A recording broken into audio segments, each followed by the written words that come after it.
ಇಸ್ರೇಲ್ನ ರಣಭೀಕರ ದಾಳಿಗೆ ಇರಾನ್ ಧೂಳಿಪಟ ಆಗಿದೆ. ಕ್ಷಿಪಣಿಗಳ ಸುರಿಮಳೆಗೆ ಟೆಹರಾನ್ ನಗರವೇ ದಗದಗ ಅಂತ ಹೊತ್ತಿ ಉರಿತಾ ಇದೆ. ಇಲ್ಲಿ ಇಸ್ರೇಲ್ನ ರಣಭೀಕರ ದಾಳಿಗೆ ಇರಾನ್ ಧೂಳಿಪಟ, ಕ್ಷಿಪಣಿಗಳ ಸುರಿಮಳೆಗೆ ಟೆಹರಾನ್ ನಗರವೇ ದಗದಗ.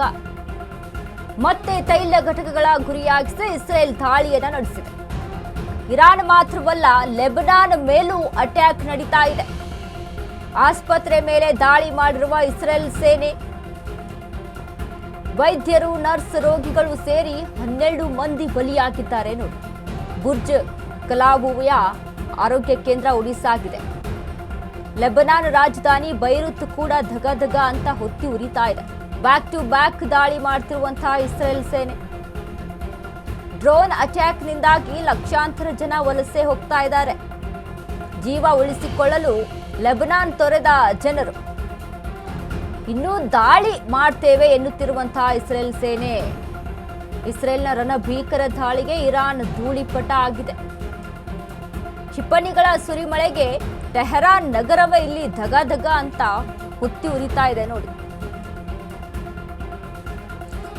ಮತ್ತೆ ಇದೀಗ ಇಸ್ರೇಲ್ ಒಂದು ಕಡೆ ಅಮೆರಿಕ ದಾಳಿಯನ್ನು ನಡೆಸ್ತಾ ಇದೆ, ಮತ್ತೊಂದು ಕಡೆ ಇಸ್ರೇಲ್ ದಾಳಿಯನ್ನು ನಡೆಸ್ತಾ ಇದೆ. ಇಸ್ರೇಲ್ ಇರಾನ್ ಮತ್ತು ಲೆಬನಾನ್ ಮೇಲೆ ಅಲ್ಲಿ ದಾಳಿಗೆ ಮುಂದಾಗಿರುವಂಥದ್ದು. ಈಗಾಗಲೇ ವೈದ್ಯರು, ನರ್ಸರು, ರೋಗಿಗಳು ಸೇರಿ 12 ಮಂದಿ ಬಲಿಯಾಗಿದ್ದಾರೆ ಅನ್ನುವಂಥ ಇನ್ಫಾರ್ಮೇಶನ್ ಒಂದು ಕಡೆ ಕೈಲಿ ಕಾಣಿಸ್ತಾ ಇರುವಂಥದ್ದು. ಯಾಕಂದರೆ ನೋಡಿ, ಈಗಾಗಲೇ ಇಸ್ರೇಲ್ ಒಂದು ಕಡೆ ದಾಳಿ, ಇನ್ನು ಅಮೆರಿಕ ಮತ್ತೊಂದು ಕಡೆ ದಾಳಿ. ಲೆಬನಾನ್ನ ಅಲ್ಲಿ ಗುರಿಯಾಗಿಸ್ಕೊಂಡು ಏನು ದಾಳಿಯನ್ನು ಮಾಡ್ತಾ ಇದೆ. ಈಗಾಗಲೇ ಲೆಬನಾನ್ನಲ್ಲಿರುವಂಥ ಜನರು ಅಲ್ಲಿಂದ ವಲಸೆ ಹೋಗಬೇಕು ಅನ್ನುವಂಥ ಒಂದು, ಜೀವ ಉಳಿಸ್ಕೊಳ್ಬೇಕಪ್ಪ, ಏನೇ ಆದ್ರೂ ಪರವಾಗಿಲ್ಲ, ಎಷ್ಟೇ ಕಷ್ಟ ಬರಲಿ, ಹೆಂಗಾದರೂ ಹೋಗಿ ಪಾರಾಕೊಂಡು ಜೀವ ಉಳಿಸ್ಕೊಂಡ್ರೆ ಸಾಕು ಅನ್ನುವಂಥ ನಿಟ್ಟಿನಲ್ಲಿ ಇದೀಗ ಲೆಬನಾನ್ ಜನರ ಒಂದು ಯೋಚನೆಗಳಾಗಿದೆ. ಯಾಕಂದರೆ ಲೆಬನಾನ್ ಒಂದು ಚಿಕ್ಕ ದೇಶ, ಅದು ಚಿಕ್ಕ ಪ್ರದೇಶ ಆಗುತ್ತದೆ. ಯಾಕಂತ ಅಂದರೆ ಈಗಾಗಲೇ ಬೆಂಗಳೂರು ಹೇಗೆ, ಬೆಂಗಳೂರಲ್ಲಿ ಏನಿಲ್ಲ ಅಂದರೂ ಒಂದು ಮಿನಿಮಮ್ 50 ರಿಂದ 56 ಲಕ್ಷ ಜನಸಂಖ್ಯೆ ಇರ್ಬೋದು. ಸೊ ಅಷ್ಟರ ಮಟ್ಟಿಗೆ ಇದೀಗ ಇನ್ನು ಲೆಬನಾನ್ನಲ್ಲಿ ಇರುವಂಥ ಒಂದು ಚಿಕ್ಕ ಪ್ರದೇಶ, ಅಷ್ಟು ಮಾತ್ರ ಆ ದೇಶವೇ ಇರುವಂಥದ್ದು ಅಷ್ಟರ ಮಟ್ಟಿಗೆ. ಸೊ ಹೀಗಾಗಿ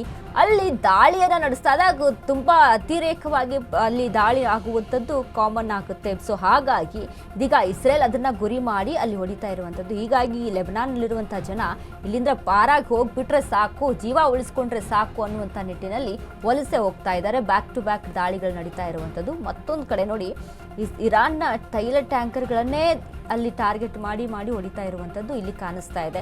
ಇದರಿಂದ ನಿಜಕ್ಕೂ ಹೇಳ್ತೀನಿ, ಮುಂದಿನ ದಿನಗಳಲ್ಲಿ ತುಂಬ ಭಾರಿ ಏರಿಕೆ ಆಗುವಂಥದ್ದು ಪೆಟ್ರೋಲ್ ಮತ್ತು ಡೀಸೆಲ್ ಅಲ್ಲಿ ನಮ್ಮ ದೇಶದ ಮೇಲೆ ಕೂಡ ಅದರ ಪರಿಣಾಮ ಬಿದ್ದೇ ಬೀಳುತ್ತೆ.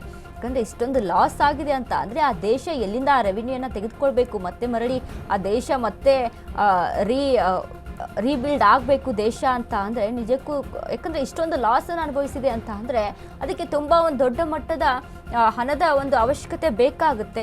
ಇದನ್ನೆಲ್ಲ ಎಲ್ಲಿಂದ ತೆಗೆದುಕೊಳ್ಬೇಕು ಅಂತ ಅಂದರೆ ಈ ರೀತಿಯಾಗಿ ಅಲ್ಲಿ ತೈಲಗಳ ಬೆಲೆಗಳನ್ನು ಜಾಸ್ತಿ ಮಾಡಿ ಇದರ ಮುಖಾಂತರ ಅಲ್ಲಿ ಪಡೆದುಕೊಳ್ಬೇಕಾಗುತ್ತೆ. ಇನ್ನು ಮತ್ತೊಂದು ಕಡೆ ಈ ಯುದ್ಧ ನಿಂತ ತಕ್ಷಣ ಈ ಪರಿಸ್ಥಿತಿಯೆಲ್ಲ ಸರಿ ಹೋಗ್ಬಿಡುತ್ತೆ ಅಂತ ಇಲ್ಲಿ ನೋಡೋದಾದರೆ ನಿಜಕ್ಕೂ ಸಹಿತ ಅದು ಅಷ್ಟು ಈಸಿಯಾಗಿ ಅಲ್ಲಿ ಸರಿ ಹೋಗುವಂಥ ಕೆಲಸ ಅಲ್ಲ. ರೀಬಿಲ್ಡ್ ಆಗಬೇಕು ಎಲ್ಲವೂ ಸಹಿತ ಅಂತ ಅಂದರೆ ನಿಜಕ್ಕೂ ಇದು ತುಂಬ ಒಂದು ವರ್ಷಗಟ್ಟಲೆ ಅಲ್ಲಿ ಸಮಯವನ್ನು ತೆಗೆದುಕೊಳ್ಳುವಂಥ ಚಾನ್ಸಸ್ಗಳು ಹೆಚ್ಚಾಗಿದ್ದಾವೆ. ಬಟ್ ನೋಡಿ, ಡ್ರೋನ್ಗಳ ದಾಳಿಯನ್ನು ಏನು ಸತತವಾಗಿ ನಡೆಸ್ತಾ ಇದೆ ಇಸ್ರೇಲ್ ಒಂದು ತೈಲ ಟ್ಯಾಂಕರ್ಗಳ ಮೇಲೆ ಒಂದು ಸತತವಾಗಿ ದಾಳಿಯನ್ನು ನಡೆಸ್ತಾ ಇರುವಂಥದ್ದು. ಈ ಹಿಂದೆನೇ ಇರಾನ್ನ ತೈಲಗಳ ಮೇಲೆ ದಾಳಿಯನ್ನು ನಡೆಸಿದಂಥ ಸಂದರ್ಭದಲ್ಲಿ ಇಸ್ರೇಲು ಅಧ್ಯಕ್ಷ ಟ್ರಂಪ್ ಇಸ್ರೇಲ್ ಮೇಲೆ ಗರಂ ಆಗಿದ್ರು ಅನ್ನುವಂಥ ಇನ್ಫಾರ್ಮೇಷನ್ ಇತ್ತು. ಯಾಕೆ ನೀವು ತೈಲ ಟ್ಯಾಂಕರ್ಗಳನ್ನು ಗುರಿಯಾಗಿಸಿ ಹೊಡೆದ್ರಿ ಅಂತ. ಬಟ್ ಈಗ ನಾವು ನೋಡಿದಾಗ ದೊಡ್ಡ ದ್ವೀಪವಾದಂಥ ಕಾರ್ಗ್ ದ್ವೀಪದ ಮೇಲೆನೇ ಅಲ್ಲಿ ಗುರಿಯಾಗಿಸಿ ಹೊಡೆದಿದ್ದಾರೆ ಟ್ರಂಪ್. ಇದನ್ನ ಇಲ್ಲಿ ಗಮನಿಸಿ ನೋಡಿದಾಗ ನಿಜಕ್ಕೂ ಯುದ್ಧದ ಒಂದು ಗಂಭೀರ ರೀತಿ ಯಾವ ರೀತಿಯಾಗಿ ಮುಂದೆ ಸಾಗ್ತಾ ಇದೆ ಅನ್ನೋದನ್ನ ಇಲ್ಲಿ ಗಮನಿಸಬೇಕಾಗುತ್ತೆ.